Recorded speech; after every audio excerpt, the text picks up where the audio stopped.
வணக்கம் மக்களே! இன்னைக்கு நம்ம மார்க்கெட் ஃப்ளாட்டான க்ளோசிங் தான் போஸ்ட் பண்ணியிருக்கேன். இந்த வீக்கே நம்ம மார்க்கெட் ஒரு வீக்கான பெர்ஃபார்மன்ஸ தான் பார்த்தீங்கன்னா, டெலிவர் பண்ணியிருக்கு.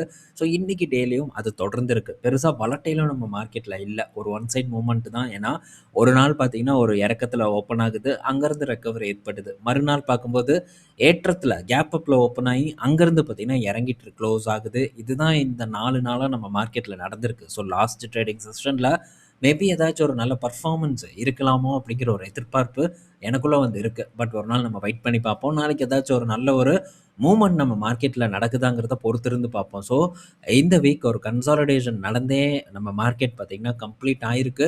ஸோ ஏதாச்சும் ஒரு அப்சைட் மொமெண்டமோ இல்ல ஒரு இறக்கத்தையோ குடுத்தா தான் கொஞ்சம் நமக்கும் பார்த்தீங்கன்னா நல்லாருக்கும். ஸோ புதுசா கூட ஏதாச்சும் ஒரு அக்யூமுலேட் பண்றதுக்கான சான்சஸ் நண்பர்களுக்கு உருவாகலாம்.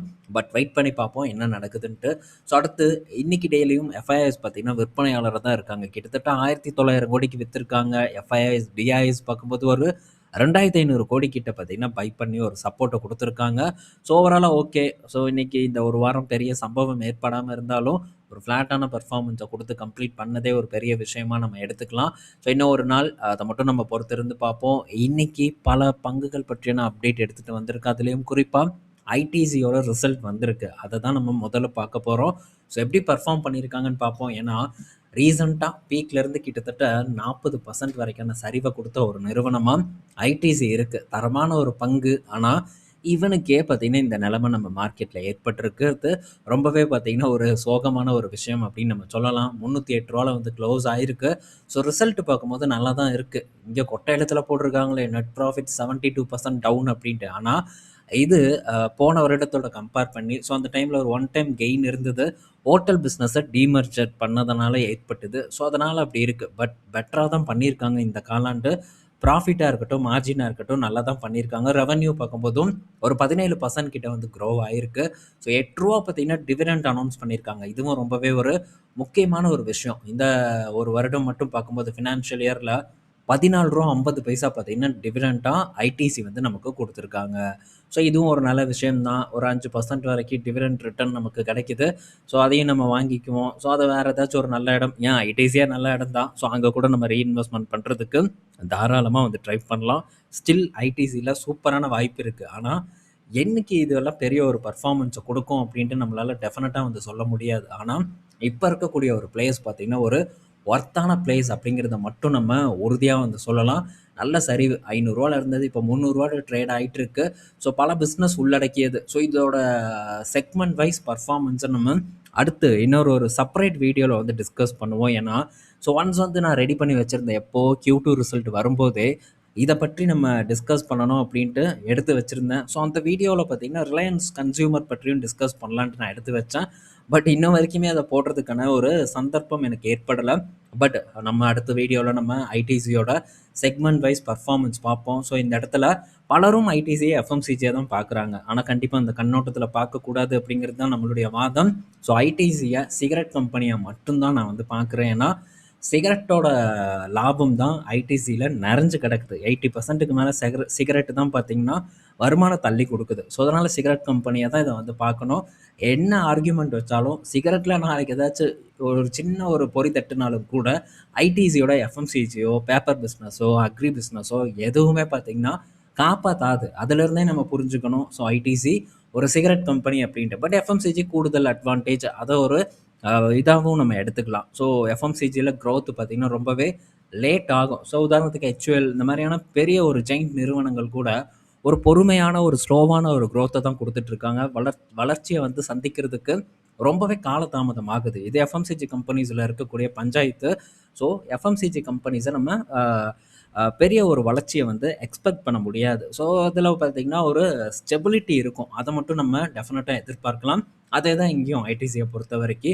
ஸோ சிகரெட் பிசினஸ்ல எவ்வளோ லாபம், மற்ற இதில எப்படி லாபம் பண்ணியிருக்காங்க, ஸோ ஃபியூச்சர் எப்படி இருக்குங்கிறத பற்றியெல்லாம் நம்ம தனியா ஒரு வீடியோல டீட்டெயில்டா, டீப்பா பார்த்தீங்கன்னா, இத பற்றி டிஸ்கஸ் பண்ணுவோம்.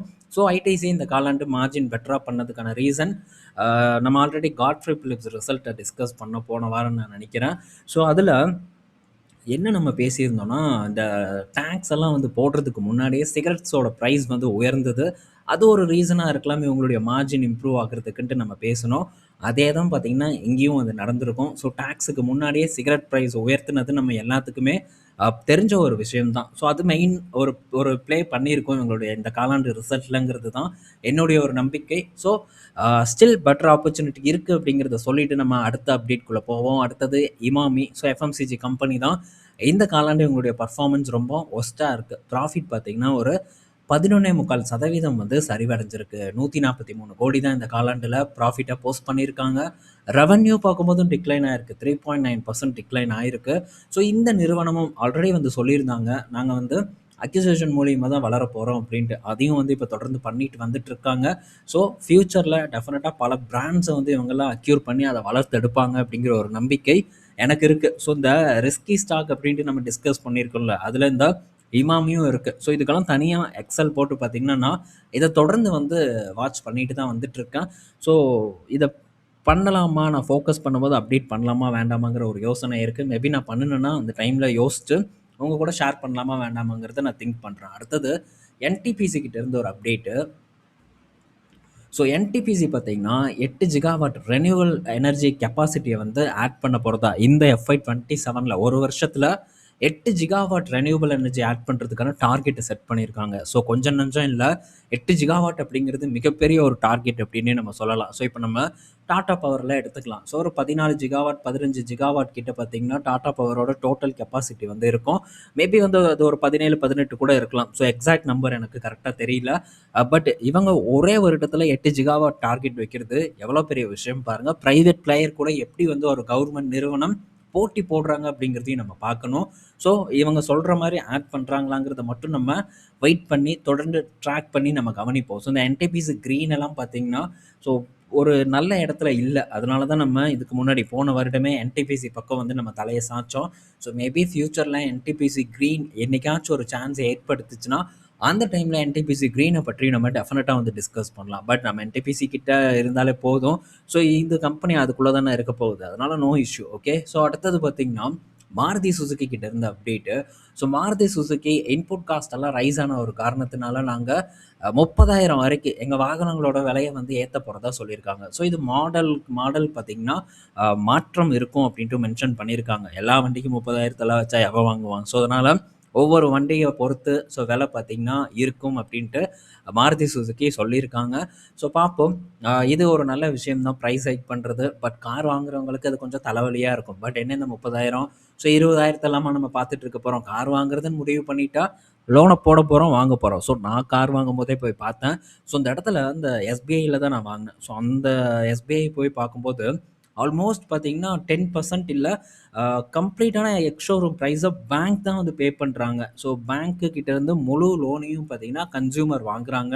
ஸோ கையிலேருந்து பே பண்ணக்கூடிய அமௌண்ட் ரொம்ப கம்மி. ஸோ அது ஆன் ரோடு காஸ்ட்ட மட்டும் தான் கஸ்டமர்ஸ் வந்து பே பண்றாங்க. பேலன்ஸ் எல்லாமே லோனுக்கு தான் வந்து போறத நான் வந்து பார்த்தேன். ஏன்னா அத்தன அப்ளிகேஷன் என் முன்னாடி இருந்தது. ஸோ அப்படியே லைட்டா ஒண்ணொண்ணா எடுத்து பார்க்கும்போது, ஃபுல்லா பார்த்தீங்கன்னா அந்த மாரி தான் இருக்கு. ஸோ அதுவும் குறிப்பா கஸ்டமர்ஸ் எந்த மாடல விரும்புறாங்க அப்படிங்கிறதையும் எனக்கு அந்த அப்ளிகேஷன் மூலியமா தான் தெரிஞ்சது. ஸோ மோஸ்ட்டா எல்லாருமே எஸ்யூவிஸ தான் வந்து ப்ரிஃபர் பண்றாங்க. அதுவும் எக்ஸ் ஷோரூம் பிரைஸ் அத்தனையுமே பார்த்தீங்கன்னா, லோன்ல தான் வந்து போகுது. ஸோ என்னைக்கு இதெல்லாம் பஸ்ட் ஆக போகுது அப்படின்ட்டு தெரியல. ஆனா மக்களோட மைண்ட் செட் இப்போ எஸ்யூவி பக்கம் இருக்கு அப்படிங்கிறது நமக்கு கிளீனா வந்து தெரியுது. அதுதான் மாருதி சுசுகி சின்ன கார விட்டுட்டு பெரிய காருக்கு தாவுனதுக்கான முக்கியமான ஒரு ரீசன். ஸோ இந்த வருடம் நெறைய லான்ச்சஸ் இருக்கு. ஸோ வெயிட் பண்ணி பார்ப்போம். எப்படி வந்து இவங்க மார்க்கெட்ட அதுவும் சேல்ஸ வந்து குறைக்காம போன வருடம் சேல்ஸ் நல்லாவே உயர்ந்திருந்தது. அதையும் நம்ம பார்த்தோம். ஸோ அது திரும்ப கன்டின்யூ ஆகுமாங்கிறத வெயிட் பண்ணி பார்ப்போம். 3% சேல்ஸ் பார்த்தீங்கன்னா இவங்களுக்கு க்ரோ ஆச்சு. அதாவது மார்க்கெட் ஷேர் வந்து க்ரோ ஆனது மிகப்பெரிய ஒரு விஷயம். மற்ற கம்பெனிஸ்க்கெல்லாம் அப்படி இல்ல. இங்க நடந்திருக்கு. ஸோ தொடர்ந்து நம்ம ட்ராக் பண்ணுவோம். மாருதி சுசுகியும் பார்த்தீங்கன்னா, கரெக்ஷன் ஆயிட்டு இருக்கு. ஸோ பங்கோட விலை என்னமோ ஜாஸ்தி தான். ஆனாலும் பங்கு பார்த்தீங்கன்னா, ஒரு கரெக்ஷன குடுத்துட்டு இருக்கு. ரூ. 17,000 கிட்ட இருந்ததுன்னு நான் நெனைக்கிறேன். ஸோ இப்போ பார்த்தீங்கன்னா, ரூ. 13,000 கிட்ட பார்த்தீங்கன்னா ட்ரேட் ஆயிட்டு இருக்கு. ஸோ இன்னும் பிரஷர் வந்ததுன்னா கொஞ்சம் சந்தோஷமா தான் இருக்கும். ஸோ இதோட ஹையஸ்ட் ஹை பார்க்கும்போது 17,000 ஒரு 300, 17,400 கிட்ட இருந்திருக்கு. ஸோ கரண்ட்டா ஒரு ரூ. 4,000 பார்த்தீங்கன்னா, சரிவடைஞ்சு ட்ரேட் ஆயிட்டு இருக்கு. டாப்ல இருந்து கிட்டத்தட்ட 25% கிட்ட பார்த்தீங்கன்னா சரிவடைஞ்சிருக்கு. ஸோ ஃபர்தரா டிப் ஆகுமாங்கிறத பொறுத்திருந்து பார்த்துட்டு, ஒரு நல்ல இடம் வந்ததுன்னா, இதையும் வந்து நான் டெஃபினட்டா போர்ட்ஃபோலியோல ஆட் பண்றதுக்கு ட்ரை பண்ணுவேன். ஸோ ஏன்னா இந்த இடத்துல கன்ஃபார்ம் குரோத் இருக்கும் அப்படிங்கிற ஒரு நம்பிக்கை எனக்கு இருக்கு. ஸோ இங்க மட்டும் இல்ல, எக்ஸ்போர்ட்லயும் நல்ல கணிசமா இவங்க வந்து ப்ளே பண்ணிட்டு இருக்காங்க. ஸோ அதுவும் பார்த்தீங்கன்னா, நல்ல ஒரு கெயின குடுக்கும் அப்படிங்கிற ஒரு எதிர்பார்ப்பு இருக்கு. ஸோ முக்கிய நிறுவனம் தொடர்ந்து ட்ராக் பண்ணுறோம். நல்ல வேல்யூக்கு கிடைச்சதுன்னா, அப்ப இத பற்றி நம்ம திரும்ப ஃபோக்கஸ் பண்ணலாம். பட் அதுவரைக்கும் என்ன நடக்குதுங்கிறத கண்டிப்பா நம்ம தெரிஞ்சுக்கிட்டே தான் இருக்கணும். எப்படி டாடா மோட்டார்ஸ் ட்ராக் பண்றோம், மகேந்திரா ட்ராக் பண்றோம், அந்த மாரி இதையும் ட்ராக் பண்ணுவோம். ஹியூண்டாய் ஆல்சோ நான் குளோபலா ட்ராக் பண்ணிட்டு தான் இருக்கேன். ஸோ இங்கேயும் டெஃபினட்டா அவங்களுடைய ரெஃப்ரெஷிங் புது மாடல்ஸ் பார்த்தீங்கன்னா, ரூல் பண்ணும் அப்படிங்கிற ஒரு எதிர்பார்ப்பு இருக்கு.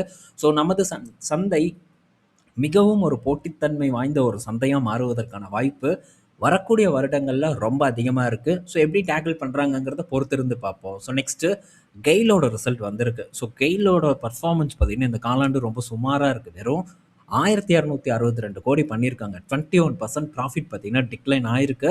ஸோ ரெவென்யூ பார்க்கும்போதும் இவங்களுக்கு ஒரு 2.5% பார்த்தீங்கன்னா டிக்ளைன் ஆயிருக்கு. ஸோ கெயில் ஆல்ரெடி பார்த்தீங்கன்னா ஒரு கரெக்ஷனை கொடுத்த ஒரு பங்கு. இது ஒரு நல்ல ஏற்றத்தை கொடுத்தது. ஸோ ரூ. 110 அந்த டைம்ல வந்து எனக்கு கிடைச்சது. ஸோ அக்யூமுலேட் பண்றதுக்கான நமக்கு சான்ஸ் பார்த்தீங்கன்னா ஏற்பட்டது. ரூ. 90 ஏற்பட்டது இந்த கெயில்ல. ஸோ அதுக்கப்புறம் ஒரு நல்ல பெர்ஃபார்மன்ஸை கொடுத்து இப்போ பார்த்தீங்கன்னா திரும்ப ஒரு சரிவை போஸ்ட் பண்ணிட்டு இருக்கு. லாஸ்ட் டிப் அரௌண்ட் ஒரு 130 கிட்ட வந்துட்டு இப்போ ஒரு 150 கிட்ட பார்த்தீங்கன்னா இது ட்ரேட் ஆயிட்டு இருக்கு. ஸோ ஃபர்தரா ஒரு வீக் ஆகும் அப்படிங்கிற ஒரு எதிர்பார்ப்பு எனக்கு இருக்கு இந்த கெயில பொறுத்த வரைக்கும். நான் பல டைம் இதை சொல்லியிருக்கேன்.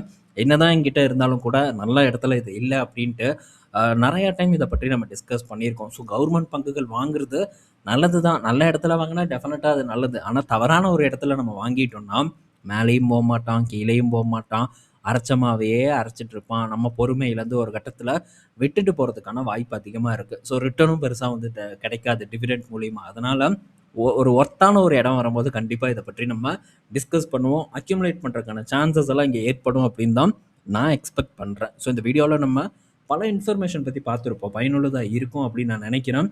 நாளைக்கு நம்ம இன்னொரு வீடியோவில் மீட் பண்ணுவோம். பாய் மக்களே.